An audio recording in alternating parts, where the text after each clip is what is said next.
আজকে আমায় বাড়ি ফিরতে হবে খুব তাড়াতাড়ি। তোমরা থাকো, আমি আজকে আসি। জুনাইরা বলল। Go carefully. দীপ্ত নিশার দিকে তাকিয়ে মুচকি হেসে বলল। সিনিয়র সিস্টার, আজকে আমি যাই, নেক্সট টাইম আপনাকে নিয়ে ঘুরতে যাব। নিশা দারুণ হেসে বলল। I will definitely go, darling. দীপ্ত মুচকি হেসে প্রস্থান করলো। কায়নাত মাথা ঝাঁকিয়ে বলল। দীপ্ত খুব দুষ্টু হয়ে যাচ্ছে। সিনিয়র আপুর সাথে প্রেম করতে চায়, ভাবা যায়? জুনাইরা খিলখিল করে হেসে উঠল, বলল। রিয়েলি লাইক নিশা আপু? জানি, তবে বেচারা নিশ্চিত ছ্যাঁকা খাবে।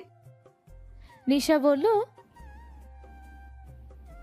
আমি এত নিষ্ঠুর নই কাইনা, মনের এক কোণে ওকে একটুখানি জায়গা দেওয়াই চাই। ওকে, তাহলে বাড়ি গিয়ে প্রেম ভাইয়াকে গিয়ে এই কথা বলবো, কেমন? নিশা মুখটা একটু করে ফেলল। কায়নাতের দিকে চোখ পাকিয়ে বলল। তুমি আমার ভাবি নাকি শত্রু বল? অবশ্যই আমি তোমার ভালো, কিউট, সুন্দরী একমাত্র ভাবি। নিশা গাল ফুলালো। জুনাইরা অবাক কণ্ঠে বলল। হেই, তোমরা কি বলছো এইসব? কায়নাত বিবাহিত? নিশা চোখ পিটপিট করে কায়নাতের দিকে তাকিয়ে বলল। বলো তো, তোমার ফ্রেন্ডকে বলনি তুমি বিবাহিত? কায়নাত দুপাশে মাথা নাড়িয়ে বলল। প্রয়োজন মনে করিনি। নিশা দীর্ঘশ্বাস ফেলে জুনাইরাকে বলল। আমার বড় ভাইয়ের ওয়াইফ কাইনাত। জুনাইরা বলল। এত ছোট বয়স বিয়ে? আসলেই? হ্যাঁ। তারপর তিনজন মিলে বিয়ে নিয়েই টুকটাক কথা বলল। আজ নিশা আর ফ্রেন্ডের সাথে আড্ডা দেয়া বাদ দিয়ে কায়নাতের সাথে বসে আড্ডা দিচ্ছে। মাঝে মধ্যেই দেওয়া হয়, তখন আরও নিশার ফ্রেন্ডরাও জয়েন হয়। কলেজ থেকে বাড়ি ফিরল বিকেলে। আজ দুইজন রিক্সা করে অনেক জায়গা ঘুরেছে। কায়নাত থাকায় নিশার বেশ ভালোই দিন কেটে যায়। মেয়েটা বড্ড মিশুকে আদরে। কিছু মুখ ফুটে বলার আগেই বুঝে যায় ভাবির বদলে একদম ছোট বোন পেয়েছে সে। বাসায় ফিরে দেখলো অর্ণ ড্রয়িং রুমে বসে আছে। অর্ণকে এই সময়ে বাসায় দেখে কায়নাত চমকালো। লোকটা তো এই সময় বাড়িতে থাকে না, তাহলে আজ কি হলো? তারপর জানা গেল নুসরাতের হসপিটালে অ্যাপয়েন্টমেন্ট আছে সন্ধ্যার পর। চেক আপ করতে হবে, সেখানেই নুসরাতকে নিয়ে যাবে অর্ণ। বেলি বেগম এই সুযোগে নুসরাতের সাথে কায়নাতকেও সাথে পাঠালেন। কায়নাত প্রথমে যেতে চায়নি, পরে ভাবলো নুসরাতের সুবিধার জন্য হলেও যাওয়া উচিত। অর্ণ পুরুষ মানুষ, হসপিটালে আসতে আসতে সন্ধ্যার আজান দিয়ে দিয়েছে। নুসরাত ডক্টরের কেবিনে ঢুকেছে। কায়নাত ও অর্ণ করিডোরে বসে আছে, দুজন দুপাশে। কায়নাত শাড়ির কুচি ধরে পা উঠিয়ে বসলো। লম্বা নিঃশ্বাস ফেলতেই পাশে কারোর অস্থিরতা টের পেয়ে তাকালো সেদিকে। দেখলো একজন মহিলা অস্থির হয়ে বসেছে মাত্রই। কিছুক্ষণ চুপ থেকে মহিলা কায়নাতকে ভালো করে পর্যবেক্ষণ করে বললেন। তুমি কি প্রেগনেন্ট? কায়নাত চমকে তাকালো, বিস্ময় কণ্ঠে বলল। আমার তো বিয়েই হয়নি। মহিলা বোধহয় খুশি হলেন। কায়নাতের পেটের দিকে তাকিয়ে বললেন। তোমার বসার স্টাইল এবং পেট দেখে মনে হচ্ছে তুমি প্রেগনেন্ট। কায়নাত নিজের পেটের দিকে তাকালো। শাড়ি পরার কারণে এমন লাগছে। সে ঠোঁট টেনে হেসে বলল। তেমন কিছু না, তাছাড়া আমাকে দেখে মনে হচ্ছে আমার বিয়ে হয়েছে, বাচ্চা একটা মেয়ে আমি। ভালো ভালো, তা তোমার বিয়ের প্রস্তাব আসে বাড়িতে? কায়নাত আর চোখে অর্ণর দিকে তাকালো। অর্ণ গম্ভীর বদনে ফোন নিয়ে ব্যস্ত। সে অস্থিরতা নিয়ে বলল। আসে কম বেশি। মহিলা কায়নাতের হাত আঁকড়ে ধরলেন, মিষ্টি করে হেসে বললেন। আমার একটা দেবর আছে বুঝলে, বয়স বেশি নয়, এই ধরো 24-25 হবে। ছেলেটার জন্য মেয়ে খুঁজছি, কিন্তু মনের মতো মেয়ে পাচ্ছিই না। তুমি যদি কিছু মনে না করো একটা কথা বলবো? আসলে তোমাকে আমার অনেক ভালো লেগেছে, তোমার পরিবারের সাথে কথা বলতে চাই। মহিলা মুখের কথা শেষ করতে না করতে অর্ণর গম্ভীর কণ্ঠস্বর ভেসে এলো। সে কায়নাতের সামনে দাঁড়িয়ে মহিলাকে উদ্দেশ্য করে বলল। এই মেয়ে 2 মাসের গর্ভবতী, একজন বিবাহিত মেয়েকে আমার দেবরের বউ করতে চাইছেন, তাও আবার আমার বিয়ে করে বউকে? কায়নাত হতভম্ব হয়ে অর্ণর দিকে তাকালো। বিয়ে হয়েছে 1 মাস হয়েছে সবে, আর এই লোক তাকে 2 মাসের গর্ভবতী বানিয়ে দিল। অর্ণব বোধহয় নিজেও অবাক হয়েছে নিজের কথা শুনে। সে চোখ ছোট ছোট করে মহিলার দিকে তাকালো। মহিলা অবাক হয়ে অর্ণর দিকে তাকিয়ে আছেন। কিছুক্ষণ পর বললেন, আপনি এই মেয়ের হাজবেন্ড? অর্ণ শুষ্ক ঠোঁট ভেজালো আর চোখে কায়নাতের দিকে তাকিয়ে বলল, প্রেগনেন্ট যেহেতু আমি বানিয়েছি তাহলে হাজবেন্ড তো আমি হবো, তাই না? মহিলা লজ্জায় পড়লেন ভীষণ। তাড়াহুড়ো করে সেখান থেকে সরে গেলেন তিনি। কায়নাত চোখ মুখ খিচে বন্ধ করে রেখেছে শাড়ির আঁচল দিয়ে। এই লোক আদৌ কি চায়? একে তো বিয়ে মানে না, আবার মানুষকে বলে বেড়ায় কায়নাতের বাচ্চার বাবা এই লোক। অর্ণ কায়নাতের পাশে বসলো। কায়নাত শাড়ির আঁচল সরিয়ে অর্ণর দিকে কটমট করে তাকিয়ে বলল, আপনি মিথ্যে কথা কেন বললেন? বিয়েই হয়েছে 1 মাস, তাহলে আমি 2 মাসে প্রেগনেন্ট হলাম কি করে? অর্ণ ফোনে দৃষ্টি রেখে বলল, যেভাবে প্রেগনেন্ট হয় মানুষ। আপনার সাথে আমার কিছু হয়েছে? তুমি ছেলে হতে পারে। কায়নাত স্তব্ধ হয়ে গেল। লোকটার মতিগতি মোটেও ঠিক লাগছে না। এমন অদ্ভুত ঠোঁটকাটা মার্কা বার্তা কেন বলছে? নুসরাত বের হলো একটু পর। দেখলো ভাই আর ভাবি বসে আছে চুপচাপ। নুসরাত বের হতেই কায়নাত উঠে দাঁড়ালো। নুসরাত বলল, প্রেম ভাইয়ার সাথে দেখা করি, তারপরে যাই। অর্ণ কিছু বলল না। কায়নাত নুসরাতের এক হাত জড়িয়ে ধরে প্রেমের চেম্বারের দিকে যেতে যেতে বলল, তোমার কি বাবু হবে আপু? নুসরাত মুচকি হেসে বলল, জানি না, কি বাবু চাই তোমার? ওপরওয়ালা যেটা দিবেন তাতেই আমি খুশি। ওর বাবা চাইতেন তার টুকটুকে একটা মেয়ে হবে। কায়নাত ফট করে প্রশ্ন করলো। বাবুর বাবা কোথায় আপু? নুসরাত শুকনো ঢোক গেল। হাঁটার গতি কমে এসেছে। সে বিষণ্ণ কণ্ঠে পেটে হাত রেখে বলল, নেই, মানে? মারা গেছে। কায়নাতের মুখটা শুকিয়ে এলো। নুসরাতের উত্তর শুনে আগে যদি জানতো তাহলে কখনোই এহেন প্রশ্ন করতো না সে। তারপর আর কথা বলল না কায়নাত। নুসরাতকে নিয়ে প্রেমের চেম্বারে ঢুকে দেখলো প্রেম কিছু ফাইল দেখছিল রোগীদের। ভাই আর বোনেদের দেখে প্রেম উঠে দাঁড়ালো চেয়ার ছেড়ে। সবাইকে বসতে দিয়ে সে নিজেও বসলো। বলল, চেক আপ শেষ? নুসরাত মাথা দুলালো। বলল, বাসায় যাবে কখন? রাত হবে, আজ কাজ আছে অনেক। তারপর টুকটাক কথা বলে ওরা বেরিয়ে এলো হসপিটাল থেকে। রাত হয়ে গেছে অনেকটা। বাড়ি ফিরেই রাতের খাবার শেষ করে যে যার ঘরে চলে এসেছে। কায়নাত নিশার ঘরে বেলি বেগমের পাশে বসে আছে। বেলি বেগম আজও ভুং ভাং বুঝিয়ে যাচ্ছে কায়নাতকে। কায়নাত দীর্ঘশ্বাস ফেলে নানির হাত জোড়া আঁকড়ে ধরে বলল, নানি, কিছু কথা বলি, দয়া করে কিছু মনে করবেন না। থেমে আবার বলল, শরীর দিয়ে হয়তো ওনার শারীরিক চাহিদা পূরণ করতে পারবো, কিন্তু মনে নিজের জন্য জায়গা করব কি করে? দেহ দিয়ে কখনোই ভালোবাসা সৃষ্টি করা যায় না। উনি আমার স্বামী, উনি যদি আমার সঙ্গ চান তাহলে আমি নির্দ্বিধায় বিনা বাক্যে নিজেকে বিলিয়ে দেব ওনার কাছে। এটা ওনার অধিকার, কিন্তু এভাবে জোর করে কখনোই ওনার মনে নিজের জায়গা করতে পারবো না আমি। আমাদের বিয়েটা অনাকাঙ্ক্ষিতভাবে হয়েছে, এটা নিশ্চয়ই আপনি জানেন। উনি এখনো এই বিয়েটা মন থেকে মেনে নিতে পারছেন না। আমি চাই না জোর করে কিছু হোক। আল্লাহ চাইলে একদিন উনি আমায় ভালোবাসবেন এবং নিজে থেকেই আমায় নিজের করে নেবেন। ততদিন না হয় উনি এবং আমি নিজেও একটু সময় নেই। সেই দিন বেলি বেগম আর কথা বলতে পারেননি। তিনি হয়তো সত্যি একটু বেশি বেশি করে ফেলেছেন। স্বামী স্ত্রীর সম্পর্ক শুধু দেহ দিয়ে নয়, বরং মনের বোঝাপড়ারও একটা ব্যাপার আছে। সেই রাত কোনো রকম পার হলো। পরের দিন সকালে খুলনা থেকে ফোন এলো, আগামীকাল নিধি আসবে ঢাকায়। কায়নাতের খুশি আর দেখে কে? নিধি আপুকে দেখে না কতদিন হয়ে গেল। এ বাড়ি থেকে খুলনা কেউ যায় না। যাওয়া তো দূরের কথা, কেউ খুলনার নাম মুখে নেয় না। আজ কায়নাত কলেজে যায়নি। আজ সে ফুপির বাসায় যাবে। তাই বেহেরুজ বেগম লোক দিয়ে বাজার থেকে ফলমূল আনিয়েছেন। দুপুরে খাওয়া দাওয়ার পর সে একটু বিশ্রাম নিয়ে রেডি হলো। সুরঞ্জনা বাড়ির সামনে মোড়ে দাঁড়াবে। এখান থেকে বাসা বেশি দূরে নয়। কলেজ ছুটি হয়েছে খানিকক্ষণ আগে। নিশা ক্লান্ত শরীর টেনে টুনে বের হলো কলেজ গেট দিয়ে। কলেজের সামনে একটা ছোট্ট ক্যাফে আছে। নিশা ঢুকলো সেখানে। একটা ফাঁকা টেবিল পেয়ে বসলো। একটা কোল্ড কফি অর্ডার করে ব্যাগ থেকে ফোন বের করলো।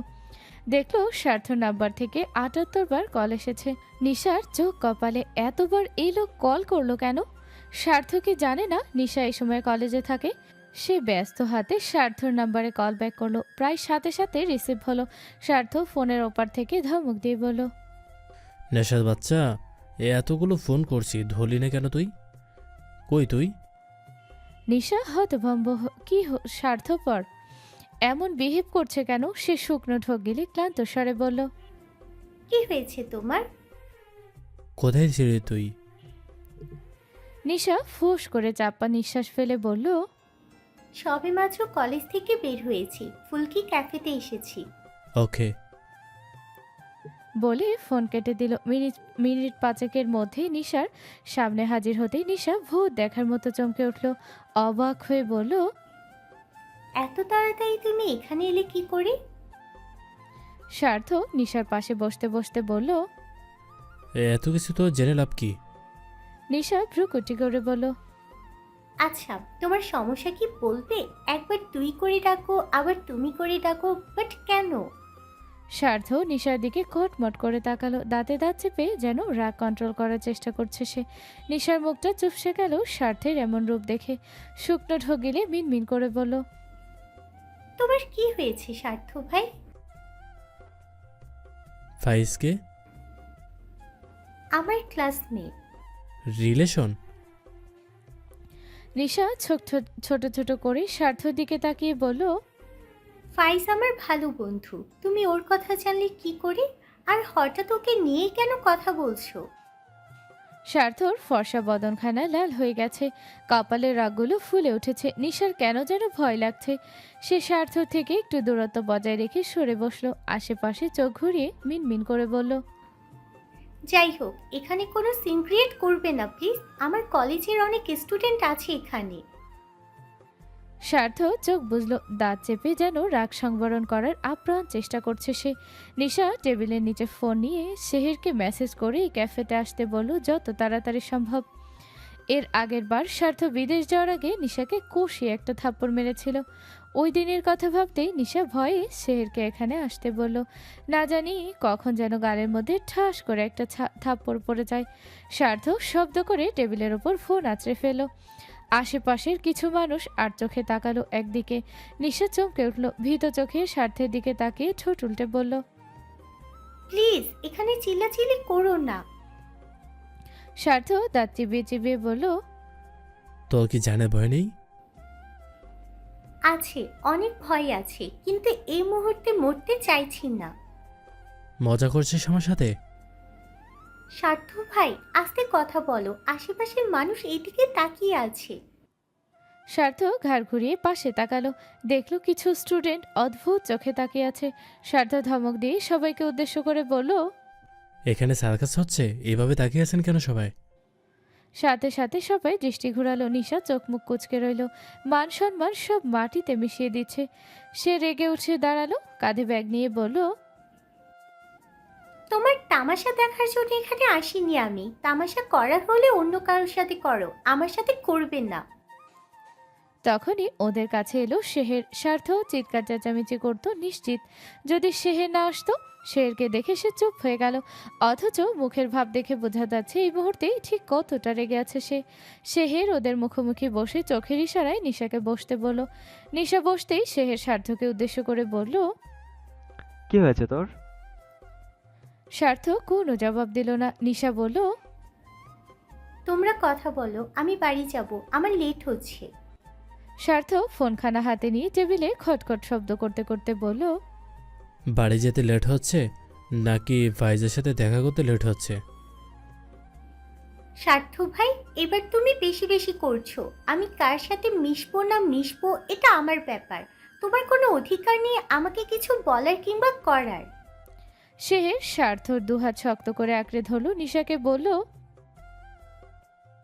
বাড়ি যা তুই।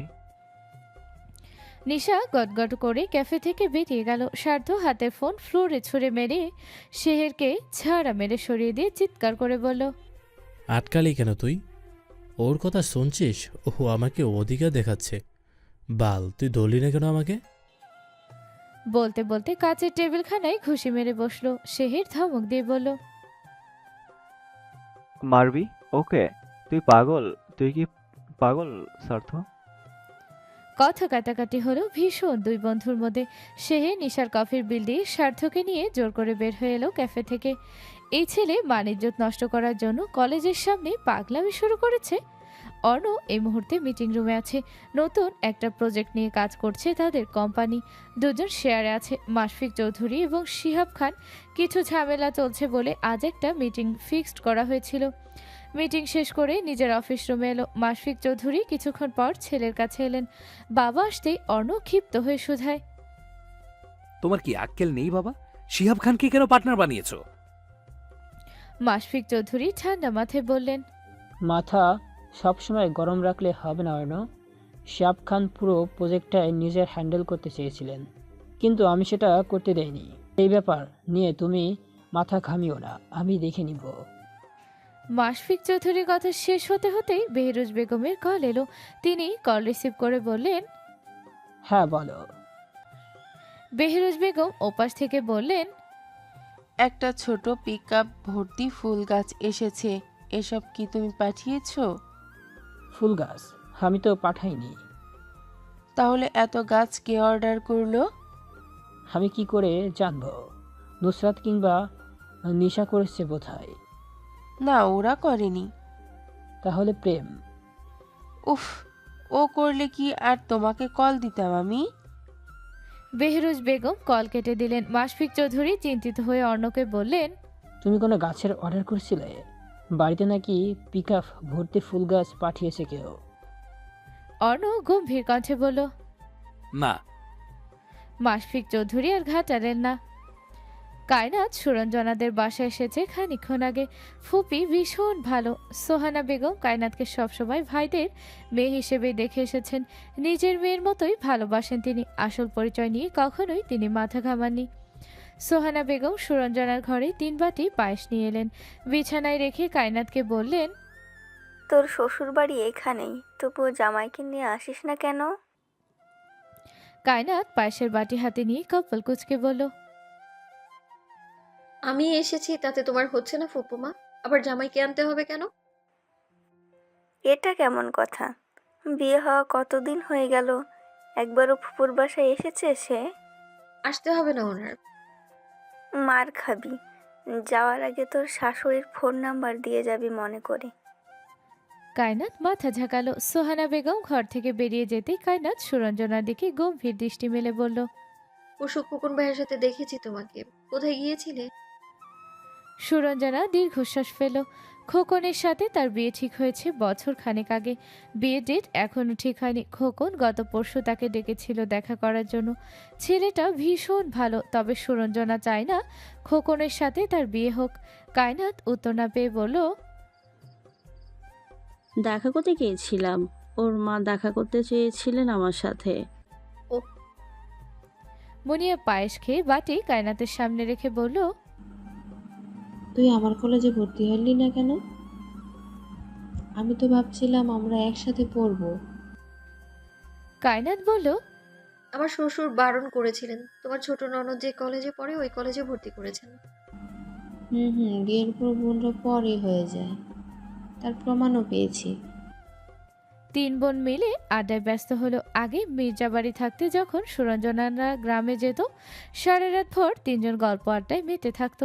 আর এখন এসব স্বপ্ন। শ্বশুরবাড়ি যাওয়ার পর থেকে বোনদের সাথে দেখাই হয় না। রাত 9টার দিকে সুরঞ্জনাদের বাড়ির সামনে এসেছে আদাল। মূলত কায়নাতকে নিতে এসেছে সে। সোহানা বেগম অনেক বলেছেন ভেতরে যেতে, কিন্তু সে যায়নি। বলেছে অন্য একদিন অবশ্যই আসবে। কায়নাত ফুপুদের থেকে বিদায় নিয়ে আদালের বাইকে বসলো। আদাল বাইক স্টার্ট দিয়ে বলল, ভাবি, এটা আপনার কেন ফুপির বাসা? কায়নাত বলল, আমার তো একটাই ফুপুমা, ওই যে সুরঞ্জনার কথা বলেছিলাম না, ওদের বাসায় এটা। ও আচ্ছা, একা এসেছিলেন কেন? আমাকে বলতেন, আমি দিয়ে যেতাম। কায়নাত মুচকি হেসে বলল, আপনি ঘুমোচ্ছিলেন তাই আর আপনাকে ডাকিনি।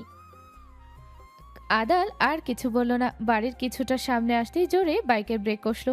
কায়নাত পড়তে পড়তে নিজেকে সামলালো। আতঙ্কিত হয়ে বলল, কি হয়েছে ভাইয়া? আদাল কায়নাতকে বাইক থেকে নামতে বলল। কায়নাত নামতেই আদাল নিজেও নেমে পড়ল। চৌধুরী বাড়ির কিছুটা দূরে একটা ছোট শপিং মল আছে, সেখানেই তারা আছে এই মুহূর্তে। মার্কেটের সামনে অর্ণ, শেহের ও মেহেরের সাথে শিহাব খানের ছেলে বিজয় কিছু নিয়ে বোধহয় কথা কাটাকাটি করছে। আদালের দৃষ্টি অনুসরণ করে কায়নাত সামনে তাকালো, দেখলো অর্ণ দাঁড়িয়ে কার সাথে যেন ঝামেলা করছে। সে আদালকে বলল, ভাইয়া ওটা আপনার ভাই না? উনি কার সাথে ঝামেলা করছেন রাস্তায় দাঁড়িয়ে? আদাল মাথা নাড়িয়ে বলল। ভাবি আপনি এখানে একটু দাঁড়ান, আমি দেখে আসছি। কায়নাত আদালের পিছু পিছু গেল। একা দাঁড়িয়ে থেকে সে কি করবে? আদালের কাছে এসে দাঁড়াতে আদাল মেহেরাবকে বলল, তোমার এখানে কি করছো? সবার কথা থেমে গেছে আদালের উপস্থিতিতে। অর্ণ রাগ কন্ট্রোল করে শার্টের উপরে দুটো বোতাম খুলে দিল। কায়নাত আদালের পেছনে দাঁড়িয়ে আছে। ছোট শরীরখানা দেখা যাচ্ছে না আদালের লম্বাটে শরীরের কারণে। সেহের আদালের পেছনে কায়নাতকে দেখে বলল, ভাবি তুমি এখানে কি করছো? অর্ণ ফট করে পেছনে তাকালো। কায়নাতও অর্ণর দিকে সবে মাত্র তাকিয়েছে। সে সেহেরের দিকে তাকিয়ে বলল, ফুপুমার বাসায় গিয়েছিলাম ভাইয়া। বিজয় ছেলেটা ঠোঁট কামড়ে কায়নাতের দিকে তাকালো। দৃষ্টি স্বাভাবিক নয়। দৃষ্টি দেখে বোঝা যাচ্ছে শরীর পর্যবেক্ষণ করতে ব্যস্ত সে। কায়নাত লোকটার চাহনি দেখে মাথার ওড়না আরো ভালো করে শরীরে জড়িয়ে নিল। সাথে সাথে বিজয়ের নাক বরাবর ঘুষি লাগতেই বিজয় তাল সামলাতে না পেরে রাস্তায় পড়ে গেল। সবাই হতভম্ব হয়ে অর্ণর দিকে তাকালো। অর্ণ বিজয়ের নাক বরাবর 3 বার ঘুষি মেরেছে। মেহেরাব ওকে আঁকড়ে ধরে বলল, কি করছিস তুই? ওকে মারলি কেন? কি হচ্ছে না হচ্ছে কিছুই বুঝতে পারছে না কায়নাত। সেই ঘটনা দেখে ভীত হয়েছে। আদাল শুকনো ঢোকিলে কায়নাতকে বলল, ভাবি চলুন আমরা বাড়ি যাই। কায়নাত অস্থির হয়ে বলল, কিন্তু আপনার ভাই যে মারামারি করছে, ওনাকে থামান, লোকটাকে তো মেরেই ফেলবে। অর্ণ রেগে কায়নাতের দিকে তাকিয়ে বলল, যাও এখান থেকে। কায়নাত আদালের সাথে চলে যাওয়ার পর বিজয় নাকে হাত দিয়ে রক্ত মুছে ঠোঁটে বিশ্রী হাসি টেনে বলল। অর্ণ বিজয়ের গলা চেপে ধরে দাঁত চিবিয়ে বলল, এই মুখ দিয়ে আর একটা বাজোয়াট বের করলে তোর জান ছিঁড়ে খাবো আমি, বাস্টার্ড। শেহের বিজয়কে অর্ণর থেকে ছাড়িয়ে নিল। বিজয় হো হো করে হেসে বলল, Son of a bitch, I will kill you. তোর এই নোংরা মুখ দিয়ে ওর নাম মুখে আনলে তোকে ঘিরে রাখবো এখানে। বাইরে মুষলধারায় বৃষ্টি শুরু হয়েছে। আকাশ ডাকছে থেমে থেমে। বাড়ির সবাই গভীর নিদ্রায় আচ্ছন্ন। ঘুম শুধু নেই ষোড়শী কন্যা চৌধুরী বাড়ির বড় বধূর। অর্ণ এখনো বাড়ি ফেরেনি। মনটা বড্ড ডাকছে। তখন দেখে এলো একটা লোকের সাথে ঝামেলা করছে। আর এখন রাত 1:30 বাজতে চলো, আসছে না কেন? কায়নাত ড্রয়িং রুম জুড়ে পায়চারি করছে। অস্থির হয়ে সদর দরজা খুলে দেখলো বৃষ্টির প্রখরতা আরো বেড়েছে। অর্ণ গাড়ির হর্ন বাজাতেই দারোয়ান দরজা খুলে দিল। কায়নাত চাতক পাখির মতো তাকিয়ে রইল। অর্ণ বাড়ির ভেতরে গাড়ি নিয়ে ঢুকেও গাড়ি থেকে নামলো না। কায়নাত তাকিয়ে রইল, তবুও লোকটার দেখা নেই। দৃষ্টি ছলছল হয়ে এলো। ওড়নার কোণা দিয়ে চোখ মুছে সে বাইরে পা রাখলো। খালি পায়ে বাহিরে পা রাখতেই বৃষ্টির টিপটিপ পানিগুলো তার সর্বাঙ্গ ভিজিয়ে দিল। কায়নাত অর্ণ ড্রাইভিং সিটের সাইডে এসে গ্লাসে ঠক ঠক শব্দ করলো। খানিক্ষণ পর অর্ণ গ্লাস নামিয়ে সিটে হেলান দিয়ে ঘাড় বাঁকিয়ে কায়নাতের দিকে তাকালো। কায়নাত অর্ণকে দেখেই আঁতকে উঠল। ভেজা হাতে অর্ণর গাল ছুঁয়ে বিস্মিত কণ্ঠে বলল, আপনার শরীরে এত রক্ত কেন? কি হয়েছে আপনার? কথা কেন বলছেন না?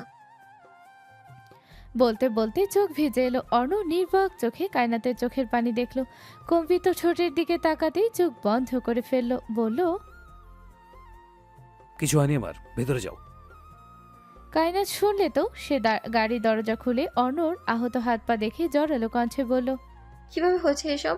বলছেন না কেন আপনি? অর্ণ অধৈর্য কণ্ঠে বলল, এই মেয়ে ভেতরে যাও বলছি না। যাব না আমি। বলুন আপনার এই অবস্থা কি করে হলো? আপনি ওই লোকের সাথে মারামারি কেন করেছেন? হু হু করে কেঁদে উঠল কায়নাত। অর্ণ কায়নাতের কান্না দেখে ধমক দিয়ে বলল, শাট আপ ইডিয়েট, সরো সামনে থেকে। কাক ভেজা হয়ে এখনো বাড়ির বাহিরে দাঁড়িয়ে আছে ষোড়শী কন্যা। জীবনটা বিষের থেকেও বিষাক্ত হয়ে যাচ্ছে দিন দিন। অদ্ভুত ব্যাপার, 16 বছর বয়সে আর তার কত ধৈর্য। কায়নাত আজ নিজে থেকেই ভীষণ অবাক হলো নিজেকে দেখে। আর কি বাকি আছে হওয়ার? এতটুকু জীবনে কতই কিছুই না দেখলো সে। ছোট থেকে একুলুকুল করতে করতেই দিন কেটে গেল। আজ বড্ড মায়া হচ্ছে এই দুর্ভাগা ভাগ্যের জন্য। সুখ কি আদৌ আছে এই কপালে? সব থেকেও সে নিঃস্ব কেন? এর কোনো উত্তর নেই কারো কাছে। কায়নাত দীর্ঘশ্বাস ফেল। না কাঁদতে চাইলেও চোখ বেইমানি করে। সে পা বাড়ালো বাড়ির ভেতর। ভাগ্য বড়ই নিষ্ঠুর। ভেবে আর কি হবে? আদৌ পাল্টাবে কিছু? সকাল সকাল খুলনায় চৌধুরী বাড়ি তোড়জোড় শুরু হয়েছে। নিধি আজ ঢাকা যাবে, থাকবে কিছুদিন সেখানে। আজ প্রথম সে বাড়ি ছেড়ে চাচির বাড়ি যাচ্ছে। আতিয়া বেগম ও রেখা বেগম মিলে আচার, নাড়ু, মুড়ি ভাজা আরও বিভিন্ন রকমের খাবার বানাচ্ছেন। যেহেতু দুপুরের পর রওনা হবে তাই তারা নেই তেমন। আজ অনেক দিন পর নাজনীন আর হাসান মিলে পুকুরে মাছ মেরেছে। দুজন গোসল সেরে বাগানে বেতের চেয়ারে বসতেই হাসান বলল,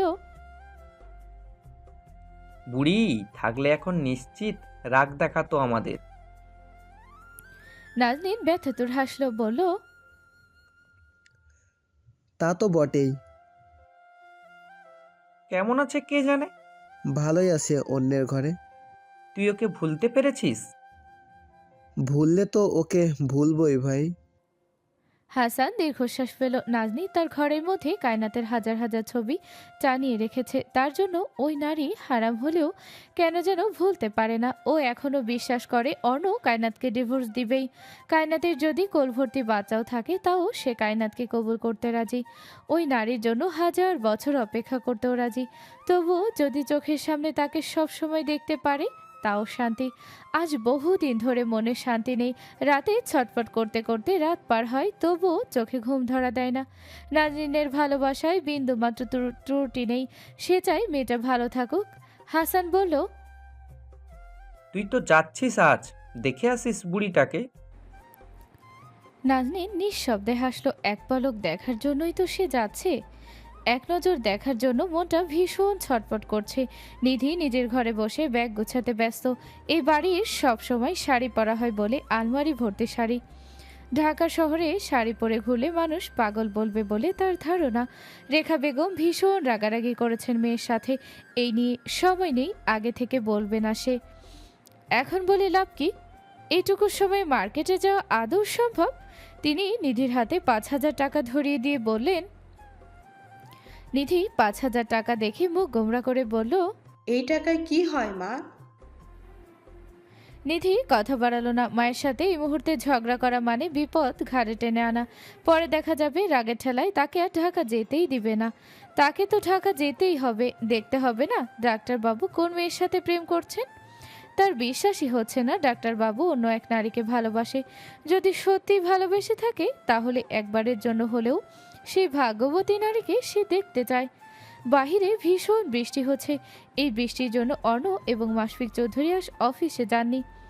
অর্ণ নিজের ঘরে বসে বসে ল্যাপটপ নিয়ে কাজ করছে আর একটু পরপর গরম ধোয়া ওঠা কফির কাপে চুমুক দিচ্ছে। ঘন পাপড়ির চোখগুলো একটু পরপর পিটপিট করছে। ভ্রু ভাঁজ করে সে কাজে মগ্ন। অবয়বখানা ব্যথায় টনটন করছে। ক্ষত জায়গায় প্রেম এসে ওষুধ লাগিয়ে দিয়ে গেছে রাতে। অর্ণ ল্যাপটপ রেখে পাশে থেকে ফোন হাতে নিয়ে কল লিস্ট ঘেটে ঘেটে মেহেরাবের নাম্বার বের করলো। কিছুক্ষণ রিং হওয়ার পর রিসিভ হতেই অর্ণ দাঁত কিরমির করে শুধায়, ওকে এখনো জানা বাঁচিয়ে রেখেছিস কেন? সকাল সকাল অর্ণর হুঙ্কার শুনে বেচারা ধরফরিয়ে উঠে বসলো বিছানায়। সে এখনও বিছানা থেকে মাথা উঠায়নি। অর্ণর কল পেতেই ঘুমটা ভাঙল। সে ঘুম জড়ানো কণ্ঠে বলল, কার কথা বলছিস? ওকে কেন ছেড়ে দিয়েছিস ইডিয়েট? মেহেরা বুঝলো কার কথা বলছে। সে মাথা চুলকে বলল, তুই কি পাগল? এটুকু একটা ব্যাপারের জন্য মেরে ফেলতে বলছিস? এইটুকু ব্যাপার হলে আমি কখনোই এই কথা বলতাম না। তুই ভালো করেই জানিস তোর কাছে যেটা জাস্ট সামান্য মনে হচ্ছে সেটা আমার কাছে অনেক বড়।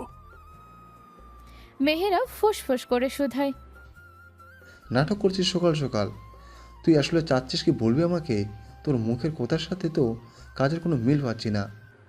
অর্ণ কল কেটে দিয়েছে। বিরক্ত লাগছে তার। দাও দাও করে জ্বলছে মাথা। ল্যাপটপ রেখে সে বারান্দায় এগিয়ে গেল।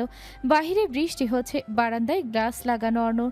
সে বাড়ির বাগানে তাকালো। দেখলো নয়নতারা, কাঠগোলাপ, জুই, জিনিয়া, চন্দ্রমল্লিকা, পপি, মর্নিং গ্লোরি, ফ্লাক্স, জেইজি, বোতাম, হাসনাহেনা, ডালিয়া, টগর, গন্ধরাজ, লিলি, কসমস, বেলি আরও বিভিন্ন রকম গাছ দিয়ে ভরে গেছে পুরো বাগান।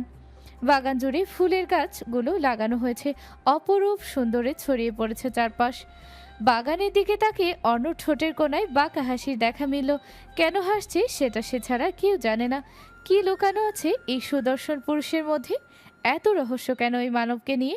সে ট্রাউজারের পকেটে দুহাত ঝুঁকিয়ে কিছুক্ষণ দাঁড়িয়ে রইল বারান্দায়, ঠান্ডা পরিবেশে। হঠাৎ দরজায় নক হয়, সে পা রাখল ঘরে।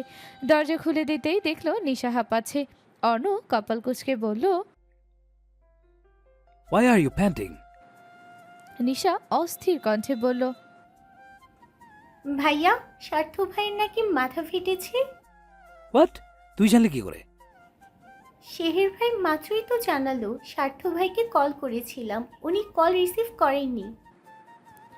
অর্ণ শেহেরকে কল করলো। শেহের জানালো সত্যি স্বার্থর মাথা ফেটেছে। কেন ফেটেছে, কিভাবে ফেটেছে কিছুই বলল না, শুধু বলল স্বার্থর শরীর ভালো না। নিশার মুখখানা ভীষণ শুকনো ঠেকলো অর্ণর কাছে। ছোট বোনকে এমন চিন্তিত দেখে অর্ণ নিশার গালে হাত রেখে শান্ত কণ্ঠে বলল, What happened to you? নিশা ঝাপসা চোখে মাথা নাড়িয়ে বলল, কিছু না ভাইয়া। প্রেম বকেছে? ভাইয়া তো সবসময় বকে। আচ্ছা, আমি বকে দেবো ওকে। নিশা হাসার চেষ্টা করলো। পিঠ সমান চুলগুলো এলোমেলো হয়ে আছে। অর্ণ বলল, চুলের এই অবস্থা কেন? যত্ন নিস না তোর? চুলের কথা মনে হতেই নিশা ফট করে ভাইয়ের দিকে তাকালো। অর্ণের প্রশ্নের উত্তর না দিয়ে বলল, ভালো কথা মনে করিয়ে দিয়েছো ভাইয়া। আসলে কাল রাত থেকে কায়নাতের অনেক জ্বর, ওষুধ খাইয়ে দিয়েছি, তবুও জ্বর কমছে না। অর্ণ চোখ ছোট ছোট করে বলল, আমি কি করব? তুমি কি করবে মানে? তুমি ওর হাজবেন্ড, ও অসুস্থ হয়েছে, ওর পাশে তুমি থাকবে না? কিসের হাজবেন্ড? যা, ডিস্টার্ব করিস না আমাকে। বলেই মুখের উপর দরজা লাগিয়ে দিল। নিশা অবাক হয়ে ভাইয়ের কাণ্ড দেখলো। ধান্দাবাজ ছেলে একটা, যেদিন সব সত্যি ফাঁস করবে সবার সামনে সেদিন বুঝবে মজা। নিশা হাঁটা ধরলো নিজের ঘরের দিকে। কায়নাতের সত্যি গায়ে অনেক জ্বর কাল রাত থেকে। প্রেম সকালে ওষুধ দিয়ে হসপিটালে গেছে, এখনও জ্বর কমার কোনো নামগন্ধ নেই। দুপুরের একটু আগ দিয়ে কায়নাতের জ্বর কমলো। ব্যথায় মাথাটা ভার হয়ে আছে। কায়নাত শোয়া থেকে কষ্ট করে উঠে বসলো। চোখ মুখ লাল হয়ে আছে জ্বরের কারণে। নুসরাত কায়নাতের পাশেই বসেছিল এতক্ষণ। কায়নাত উঠতেই বলল, আসো, তোমাকে গোসল করতে সাহায্য করি। গোসল করলে একটু ভালো লাগবে। বিছানা থেকে নেমে উঠে দাঁড়ানোর মতো শক্তিটুকু কায়নাতের নেই। সে ক্লান্ত কণ্ঠে বলল, আমি উঠতে পারবো না আপু। নুসরাত জোর করে নিশাকে নিয়ে কায়নাতকে ওয়াশরুম থেকে নিয়ে গেল। ওকে গোসল করিয়ে দিয়ে ঘরে নিয়ে এসে বিছানায় বসিয়ে ভেজা চুলগুলো মুছে দিল। চুল মুছতে মুছতে নুসরাত বলল, তোমার চুল এত বড় কিভাবে করলে? নিশার চুল দেখেছো? জীবনেও বড় চুল রাখেনি। কায়নাত বলল, আমার মা প্রত্যেক সপ্তাহে পেঁয়াজের রস, মেহেদি পাতা, নারকেল তেল মিশিয়ে মাথায় দিয়ে দিতেন। আরও অনেক কিছুই দেয়া হতো। মা চুলের যত্ন নিতেন অনেক, এবং তিনিই এত বড় চুল করেছেন। বাহ, বেশ ভালো তো। নিশা ফোন নিয়ে ঘাটাঘাটি করছে। স্বার্থকে অনেকবার কল দিয়েছে সে, আবার মেসেজও পাঠিয়েছে, কিন্তু স্বার্থ কোনো রিপ্লাই করেনি। এখন বিরক্ত লাগছে তার। বৃষ্টি নেই এখন বাহিরে, থেমেছে অনেকক্ষণ আগে। সে ভাবলো বিকেলবেলা স্বার্থের বাসায় যাবে। যদি লোকটা নাকে ঘুষি মেরে না ফাটিয়েছে তাহলে তার নামও নিশা নয়। দুপুরে কায়নাত দুর্বল শরীর নিয়ে নুসরাতের সাথে নিচে নেমে এলো। খাবার নিয়ে টানাটানি করার থেকে নিচে এসে খাওয়াই ভালো। বেহেরোজ বেগম কায়নাতকে নিচে দেখে বললেন, তুমি কষ্ট করে নিচে আসতে গেলে কেন? তোমার খাবার আমি উপরেই পাঠিয়ে দিতাম। কায়নাত ব্যস্ত হয়ে বলল, ব্যস্ত হবেন না আম্মু, সমস্যা নেই, আমি ঠিক আছি, অভ্যাস আছে আমার। বেহেরোজ বেগম কায়নাতের মলিন মুখখানা দেখে দীর্ঘশ্বাস ফেলেন। সবাইকে ডাইনিং টেবিলে বসতে বলে একে একে সবাই হাজির হয়। অর্ণ সিঁড়ি বেয়ে নামছে নিঃশব্দে। সে সিঁড়ি বেয়ে নেমে ট্রাউজারের পকেটে হাত গুজে সিঁড়ির শেষ প্রান্তে এসে দাঁড়ালো। দৃষ্টি রাখলো ষোড়শী কন্যার পানে। মেয়েটার মুখ শুকিয়ে গেছে এক রাতের মধ্যে। ক্লান্ত চোখ দুটো নিচে কালচে দাগ পড়েছে একটু। কায়নাত চোখ তুলে তাকালো অর্ণর দিকে। ধূসর রঙা ট্রাউজার আর গাঢ় নীল রঙের একখানা টি শার্ট পরেছে সে। ডান হাতে কালো কালার কি যেন একটা জাম পরা। জিম করা বডি টি শার্টের আড়াল থেকেও যেন উকি দিচ্ছে। অর্ণর গায়ে গাঢ় নীল রঙের গেঞ্জিটা যেন একটু বেশি ভালো লাগছে। কায়নাত ঘোর লাগা দৃষ্টি মেলে অর্ণর চোখে চোখ রাখলো। সাথে সাথে কেঁপে উঠল মেয়েটা। অর্ণর তীক্ষ্ণ দৃষ্টিতে সে বেশিক্ষণ তাকিয়ে থাকতে পারল না। লোকটাকে আজ এমনিতেই মারাত্মক লাগছে, তার মধ্যে এহেন জানকারা চাহনি দেখে রুহু কাঁপছে তার।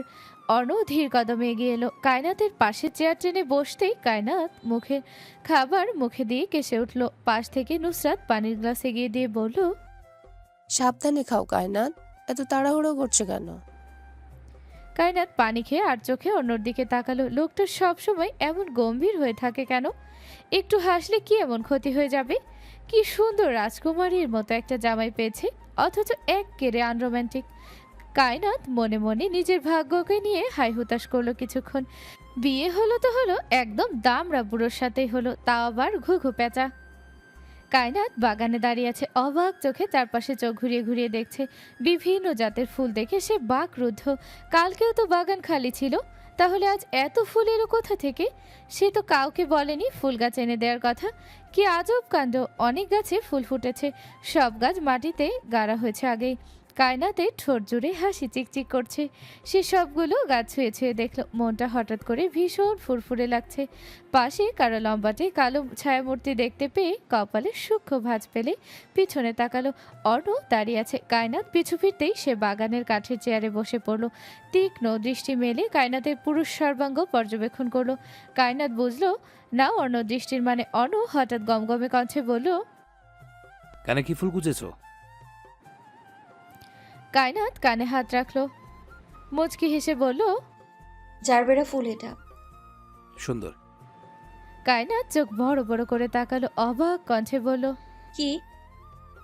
ফুলটা সুন্দর। কায়নাতের মুখটা একটু হয়ে গেল। বাটপার জামাই একটা, বউয়ের একটু প্রশংসা করলে কি ক্ষতি হয়ে যাবে শুনি?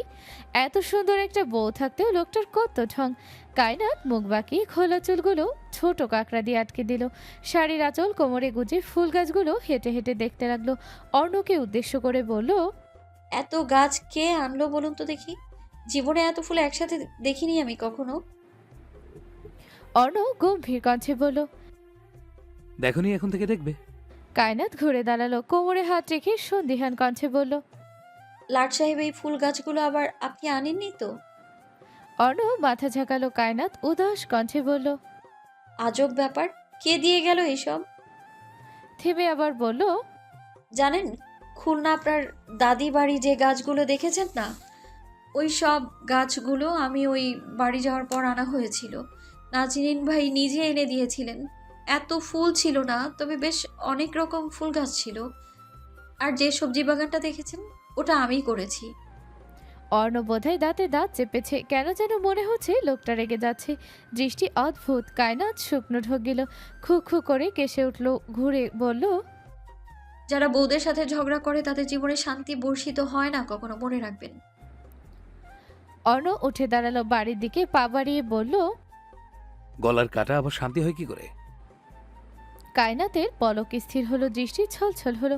কেন যেন কথাটা শুনে বুকটা কামড়ে ধরলো। চিনচিনে ব্যথা অনুভব হলো বুকের বা পাশটায়। এত ঘৃণা! লোকটা তাকে সত্যি এত ঘৃণা করে?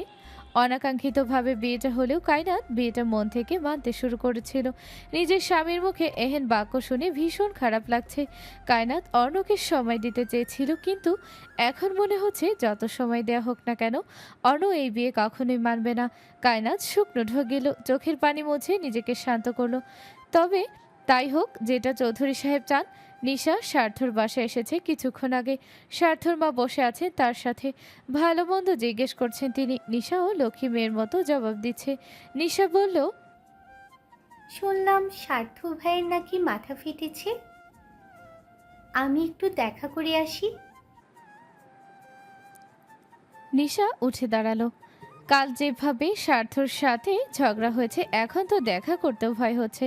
তবুও মনে সাহস জুগিয়ে পা বাড়ালো ওর ঘরের দিকে।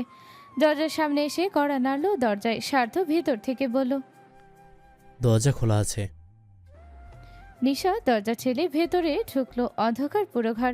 সে দেয়াল হাতে ঘরে লাইট অন করলো। ঘরে আলোকিত হতে উপস্থিত নিশাকে দেখে স্বার্থ জ্বর শক্ত করলো। সে আছোয়া হয়ে ফোন টিপছিল। নিশাকে দেখে দাঁত চিবিয়ে বলল, এখানে এসেছিস কেন? নিশা শুষ্ক ঠোঁট ভিজে মিনমিন করে বলল, তোমার মাথায় আঘাত লাগলো কি করে? কোন অধিকারে এই প্রশ্ন জিজ্ঞেস করছিস? নিশা অবাক কণ্ঠে বলল, তোমাকে প্রশ্ন করার জন্য আমার অধিকার লাগবে? তোর ব্যাপারে কথা বলার জন্য? যদি আমার অধিকারের প্রয়োজন হয় তাহলে তোর হবে না কেন? তুই কে? আমার জিএফ, ওয়াইফ, সিস্টার নাকি অন্য কিছু? তুই আমার কেউ না, জাস্ট বন্ধুর বোন। নিশার চোখে পানি টলমল করছে, গলায় কান্নাগুলো আটকে আছে বিষয়ে। স্বার্থের কথাগুলো তার বুকে বেঁধেছে। এমন করে কথাগুলো কিভাবে বলল স্বার্থ? একটু খারাপ লাগলো না? নিশা মাথা নিচু করে ঘরের লাইট বন্ধ করে দিল। দরজার কাছে গিয়ে জোরালো কণ্ঠে বলল, ভুল করে অধিকার দেখাতে গিয়েছিলাম, মাফ করে দিও। আজ থেকে মনে রাখবো আমি তোমার কেউ না। নিধি ও নাজনীন এসে পৌঁছেছে খানিকক্ষণ আগে। এখন রাত প্রায় 12টার কাছাকাছি সময়। কায়নাত নিধিকে জড়িয়ে ধরে বসে আছে। কতদিন পর আপুকে দেখলো। কত শুকিয়ে গেছে মেয়েটা। নিধি কায়নাতের মাথায় হাত রেখে আদুরে কণ্ঠে বলল, হয়েছে বাবা, থাম এবার।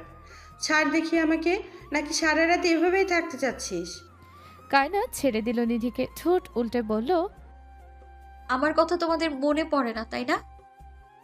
একটা দিব ফাজিল, মনে পড়ে না আবার? জানিস তোকে নিয়ে সারা দিন মনেদের মধ্যে কথা হয়। মাই তো মাঝে মধ্যে কেঁদে কুটে বুক ভাসিয়ে ফেলে। কায়নাত খিলখিল করে হেসে উঠল। কায়নাতের পাশেই অর্ণ গা ঘেঁষে বসে আছে সোফায়।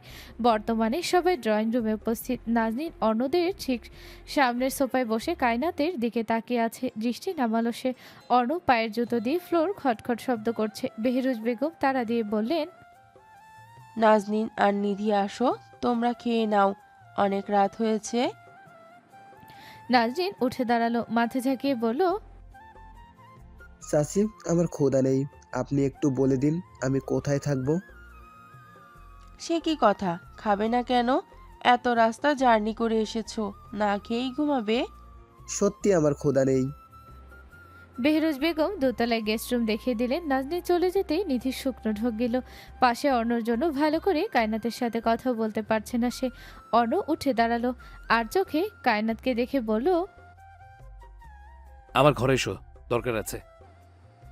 কায়নাত কথা বলল না, আর না অর্ণর দিকে তাকালো। অর্ণ চলে গেছে কিছুক্ষণ হয়েছে। নিশা আর নুসরাত যেহেতু ঘুমাচ্ছে, তাই এই মুহূর্তে নিচে আদাল, কায়নাত এবং নিধি ছাড়া কেউ নেই। বেহরুজ বেগম রান্নাঘরে খাবার গরম করছেন।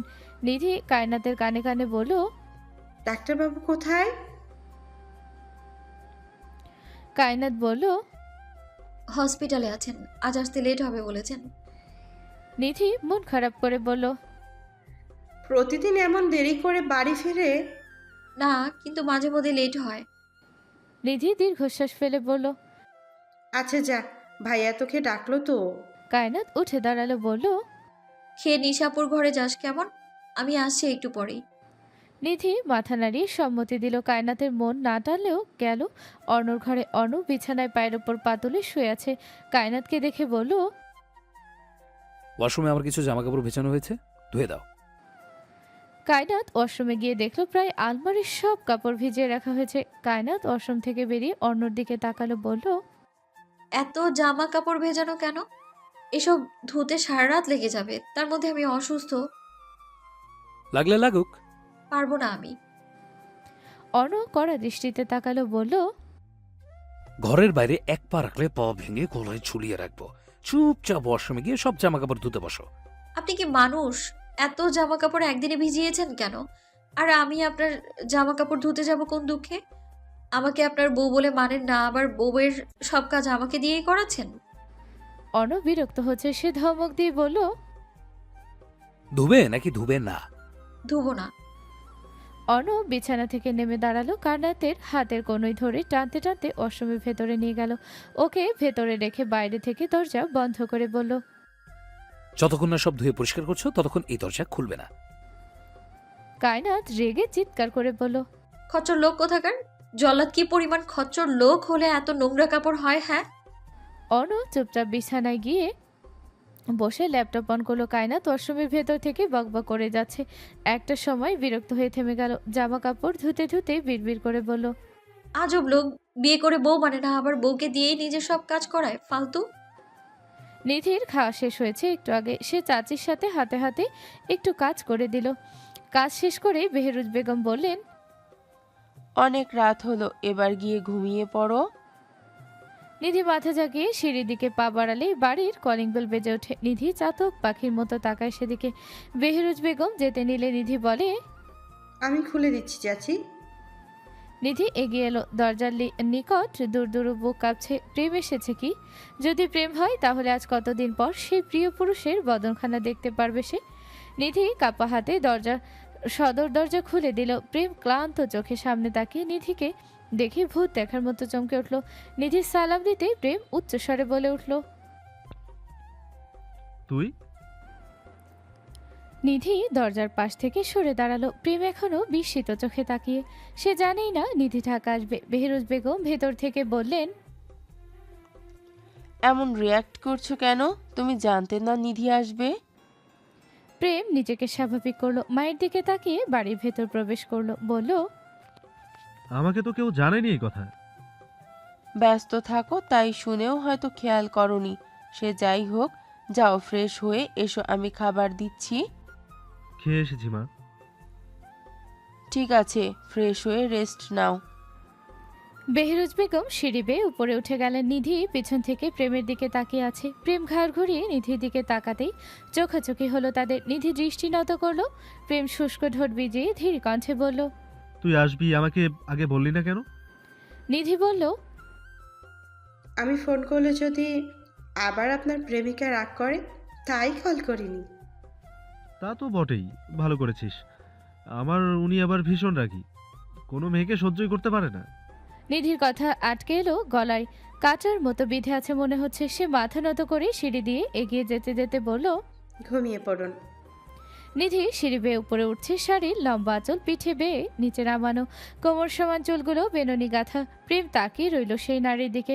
এত ছোট পুচকে একটা মেয়ে কি করে প্রেমকে ভালোবাসতে পারলো? এটা ভেবেই তার অস্থির লাগে। মেয়েটা ভীষণ পাগল। ডাক্তারবাবু ছাড়া বোধহয় কিছুই বুঝতে পারে না।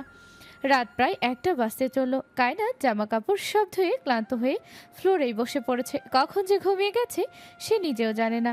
অর্ণ ওয়াশরুম থেকে কোনো সারা শব্দ না পেয়ে দরজা খুলে দিল। দেখলো কায়নাত মেঝেতে ঘুমিয়ে গেছে। জামা কাপড় সব ধুয়ে পরিষ্কার করেছে। সে গম্ভীর মুখে কিছুক্ষণ সেখানে দাঁড়িয়ে রইল। খানিকক্ষণ পর খুক খুক করে কেসে বলল, এই মেয়ে এখানে ঘুমিয়েছো কেন? কায়না ধর পড়ে উঠল। সামনেই অর্ণর গম্ভীর মুখ দেখে সাথে সাথে বুকে থুতু দিল। বিস্মিত কণ্ঠে বলল, কি হয়েছে? এখানে ঘুমাচ্ছ কেন?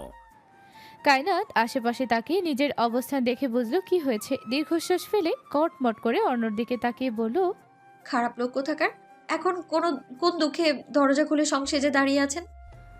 অর্ণ দরজা থেকে সরে দাঁড়ালো। গাম্ভীর্য বজায় রেখে বলল, ফ্রেশ হয়ে বের হো, অনেক রাত হয়েছে, ঘুমো।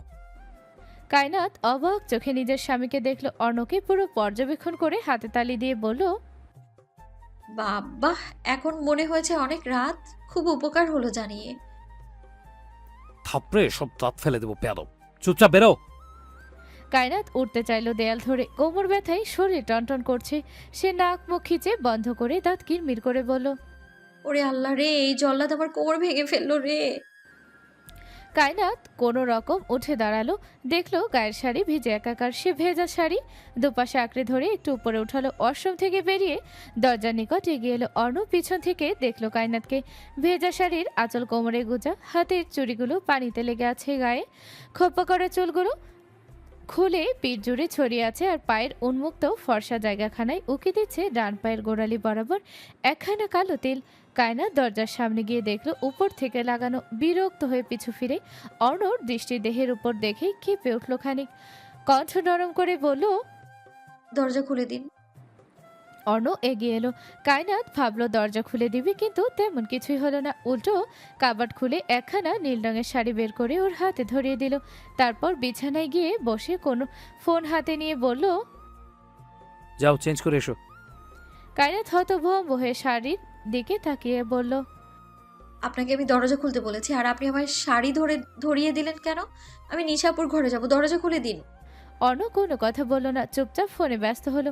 কায়নাত কিছুক্ষণ ঘ্যান ঘ্যান করেও যখন অর্ণর থেকে রেসপন্স পেল না, তখন ওয়াশরুম গিয়ে ফ্রেশ হয়ে নিল। চাই কে লোক, বিয়ে মানে না, বউ মানে না, আবার সেই বউকে নিয়েই এক ঘরে এক বিছানায় একই চাদরের নিচে থাকবে। আজব লোক। কায়নাত বারান্দায় নিজের শাড়ি মেলে দিয়ে ঘরে আসতেই বোকা বনে গেল। অর্ণ যে এত রাতে এত জামা কাপড় ভিজিয়েছে, এখন এই ধোয়া জামা কাপড় ছড়াবে কোথায়? এখন ছড়িয়ে না দিলে নিশ্চিত গন্ধ হয়ে যাবে। সে ভেজা চুল না মুছে এগিয়ে গেল অর্ণর কাছে, বলল, আপনার কি আক্কেল নেই? এত রাত করে যে জামা কাপড় ভিজিয়ে রেখে দিয়েছেন, এখন এগুলো না শুকাতে দিলে গন্ধ হয়ে যাবে, সে খেয়াল আছে আপনার? অর্ণ ফোন থেকে দৃষ্টি সরিয়ে কায়নাতের দিকে তাকালো। মায়াবী চোখ জোড়ায় চোখ আটকে গেল তার। ভেজা চোখের পাপড়িগুলো যেন রাতের তারাদের মতো চিকচিক করছে। চুলের পানি শরীর বেয়ে ভিজিয়ে দিচ্ছে তার অঙ্গ। অর্ণ দৃষ্টি সরিয়ে ফেলল, অস্বস্তিকর কণ্ঠে বলল, দরকার হলে কাল আবার ধুয়ে দিবে। কায়নাত ঠোঁটে গা জ্বালানো হাসি টানলো, বলল, আমি কি আপনার চাকর? আপনার আমার অর্ণর কণ্ঠস্বর শক্ত, চোয়াল স্বাভাবিক। কায়নাতের তবুও মনে হলো অর্ণ স্বাভাবিক নয়। সে শুকনো ঢোকিল, শরীর ভেজা অনুভব করতেই দেখলো চুলের পানি দিয়ে শাড়ি ভিজে যাচ্ছে। তাড়াতাড়ি সোফার ওপর থেকে অর্ণর তোয়ালে নিয়ে মাথায় পেঁচালো। অর্ণ বলল, শাড়ি পরতে মানা করেছিলাম, তবু যখন পরেছেন ভালো করে পরবেন। এমন সব খুলে পড়ার মানে কি? কায়নাত ফট করে অর্ণর দিকে তাকালো। অর্ণ ফোনের দিকে তাকিয়ে আছে। সে নিজের দিকে তাকিয়ে দেখলো পেছনে কোমর উন্মুক্ত আঁচলও ঠিক নেই। কি ধরিবাজ লোক। সে শাড়ি ঠিক করে বলল, আপনার দেখি নজর খারাপ, শুধু এদিক ওদিক চোখ যায়। বলি বাপু, বিয়েটা যখন মানেন না, তাহলে সেই বিয়ে করা বউয়ের দিকে তাকাচ্ছেন কেন? আমি তাকড়া যুবক, আমার সামনে সব খুলে বসে থাকলে কি আমি চুপচাপ বসে থাকবো? অবশ্যই থাকবে, যেহেতু বউকে বউ মানেন না, সেহেতু বসেই থাকতে হবে। অর্ণ বাঁকা হাসলো। সে চোখ ছোট ছোট করে কায়নাতের মুখ পানে তাকিয়ে বলল, বউকে বউ না মানলেও এই অর্ণ চৌধুরী অনেক কিছু করতে পারে। আমার নামে তুমি সিল করা, ইউ নো না? কায়নাতের রুহ কেঁপে উঠল। কেমন যেন অদ্ভুত লাগছে অর্ণকে। সে থমথমে মুখে কিছু বলতে চাইলে অর্ণ দৃঢ় কণ্ঠে বলল, আমাকে চালাতে চাইলে নিজেই চলে যাবে মেয়ে। এমন ভাবে চলবে যে পুরো ছাই হয়ে গেল সেই ছায়ে আগুন নিভবে না। কায়নাত কেন যেন কথা বাড়াতে পারল না। চুপচাপ গুটি গুটি পায়ে বিছানায় এসে কোনো কোনায় উঠে বসলো আর চোখে অর্ণর দিকে তাকিয়ে বলল, আপনি বিয়েটা কেন মেনে নিচ্ছেন না? তোমার বয়স কত? কিছুদিন পর 17 হবে। অর্ণ দাঁত চিবিয়ে হাসলো, বলল, বিয়ে নিয়ে আশা রাখবেন না। কায়নাত ছল ছল চোখে তাকালো, বলল, আপনি কি আমায় সত্যিই ডিভোর্স দেবেন? তোমাকে আজীবন সাথে করে রাখার জন্য বিয়ে করিনি, বাধ্য হয়ে কবুল করেছি। তাহলে চৌধুরী বাড়িতে কেন এনেছেন? আমি আনিনি, তুমি নিজ ইচ্ছায় এসেছো। পরের দিন সকাল সকাল নিশা ও কায়নাত কলেজে এসেছে। 3টা ক্লাস করার পর কায়নাত আর ক্লাসে মন দিতে পারেনি। সে একটা সিদ্ধান্ত নিয়েছে, খুব কঠিন একটা বাস্তবতার মুখোমুখি হতে চলেছে। শক্ত হয়ে দাঁড়িয়ে থাকতে হলে কিছু সময় নিজের মনের কথা শোনা শ্রেয়। কায়নাতের চোখ মুখ থমথমে, মুখে কথা নেই। জুনাইরা কায়নাতকে এত চুপচাপ দেখে বলল, কি হয়েছে তোমার? কায়নাত দুপাশে মাথা নাড়িয়ে বলল, কিছু না। বিয়ে শাদী করে সুখে থেকেও তুমি এত স্যাড? কায়নাত শুকনো ঢোক গিলে ঠোঁটে হাসি টানলো, চোখে চিকচিক পানি টলমল করছে। সে জড়ালো কণ্ঠে বলল, সুখ সুখ আমার ধরা ছোঁয়ার বাইরে, জানো। আমার মা আছে, তবু আমি এতিম। আমার স্বামী, সংসার, সাথে গোটা একটা পরিবার আছে, তবু আমি নিঃস্ব। কেন জানো?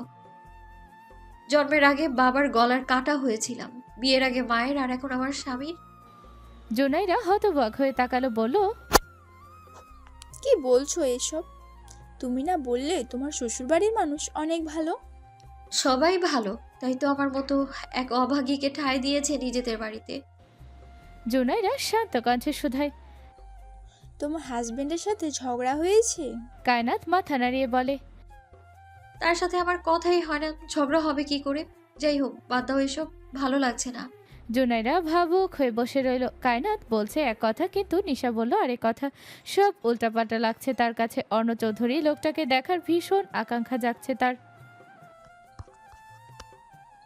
লোকটা কে? কেনই বা দুই এত রূপে কায়নাতের সামনে ধরা দিচ্ছে? নিশা নিজের ক্লাসরুমে বসে আছে। তার এক ফ্রেন্ড জানিয়েছে ফাইজ হসপিটালে ভর্তি। রাস্তায় নাকি কার সাথে মারামারি করেছে, গুরুতর আহত হয়েছে সে।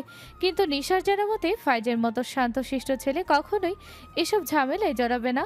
সে জানে আবার কি হয়েছে, তাও ভালো হয়েছে প্রেমের হসপিটালে ভর্তি বেচারা। নিশা ভাবলো বাড়ি যাওয়ার পথে ওর সাথে দেখা করে যাবে। কলেজ ছুটি হতেই কায়নাত নিশার সাথে কলেজ গেটের দিকে এগিয়ে এলো। বাড়ির গাড়ি নিয়ে ওরা হসপিটালে এলো। 7 তলার 234 নম্বর রুমে ফাইজ ভর্তি। নিশার সাথে কিছু ফল নিয়ে এসেছে। প্রেমকে এখনো জানায়নি সে যে হসপিটালে এসেছে, না হলে রাগারাগি করবে নিশ্চিত। ফাইজের হাতে পায়ে মাথায় ব্যান্ডেজ করে নিশা ফাইজের পাশে বসতে ছেলেটা পিট পিট করে চোখ খুলো। নিশাকে দেখে ক্লান্ত স্বরে বলল, তুমি এসেছো? নিশা চিন্তিত হয়ে শুধায়, কার সাথে ঝামেলা করতে গিয়েছো তুমি? তোমার জন্যই তো এসব হলো। নিশা অবাক কণ্ঠে শুধায়, আমার জন্য? ফাইজ ধীরে ধীরে সব কিছু খুলে বলল। নিশার জল শক্ত হয়েছে, রাগে শরীর কাঁপছে। কায়নাত চুপচাপ শুনে গেল দুজনের কথা। আজ কি হবে কে জানে। নিশা কিছুক্ষণ থেকে কায়নাতকে নিয়ে বেরিয়ে এলো হসপিটাল থেকে। কায়নাত আজ ভীষণ চুপচাপ। নিশা আজ আগ বাড়িয়ে কিছু বলল না। তার নিজেরই মন মেজাজ শরীর ভীষণ খারাপ। নিশারা বাড়ি ফেরার কিছুক্ষণ পর আজ প্রেমও তাড়াতাড়ি বাড়ি ফিরে এলো। নিধি বাগানে বসে বসে নুসরাতের সাথে গল্প করছে। নুসরাত বেতের চেয়ার ছেড়ে উঠে বলল, তুমি বসো, আমি বুয়াকে কিছু খাবার নিয়ে আসতে বলছি। নিধি তাড়াহুড়ো করে উঠে দাঁড়ালো, বলল, তুমি বসো আপু, আমি যাই। আরে রিল্যাক্স, বসো, যাবো আর আসবো। সন্ধ্যার আজান দিবে একটু পরে। নিধি ভাবলো এই সময়ে পোয়াতি মানুষের বাহিরে থাকা ঠিক নয়। সে বাড়ির ভেতর গিয়ে বলল, বাহিরে সব বসার কোনো দরকার নেই এখন। নুসরাতও কথা বাড়ালো না। সন্ধ্যার আজান শেষ হতেই নিধি ছাদে এলো। ভালো লাগছে না। ডাক্তারবাবু সে বিকেলে বাড়ি ফিরেছে, অথচ একবারও তার সাথে কথা বলল না। নিধির কেন যেন নিজেকে অনেক ছোট মনে হচ্ছে। লোকটা সত্যি হয়তো অন্য কাউকে ভালোবাসে। আজ বাহিরে মিষ্টি নরম বাতাস, আলোয় জলজল করছে চারপাশ। ছাদে ফুল গাছগুলো থেকে ঘ্রাণ মমা করছে চারপাশ। সে লম্বা শ্বাস টানলো, শাড়ির আঁচল ভালো করে গায়ে জড়িয়ে পিছু ঘুরে তাকালো। সাথে সাথে কর্ণধারে ভেসে এলো কোনো এক পুরুষের গানের স্বর। প্রেম গাইছে, আজকে প্রেমের হাওয়া গায়ে লাগলো বলে তাই, ইচ্ছে ওড়ান দিল আর বলল তোকে চাই, অল্প রোদের দিনের তোকে গল্প পাঠালাম, মনকে মনের রাতে তুই ঝর্ণা হয়ে নাম, মন বলেছে আমার আজ সঙ্গে যাবে তোর, মরবে আরাম করে আর বাঁচবে বড় জোর। নিধি আশেপাশে ব্যস্ত চোখে তাকালো। প্রেমের কণ্ঠস্বর এটা। সে খুব ভালো করে চেনে এই স্বর। চৌধুরী বাড়ি যখন প্রেম যেত তখন ঠিক এমন করেই গান গাইতো। কিন্তু সে কোথা থেকেই বা আসছে এই গানের গলা।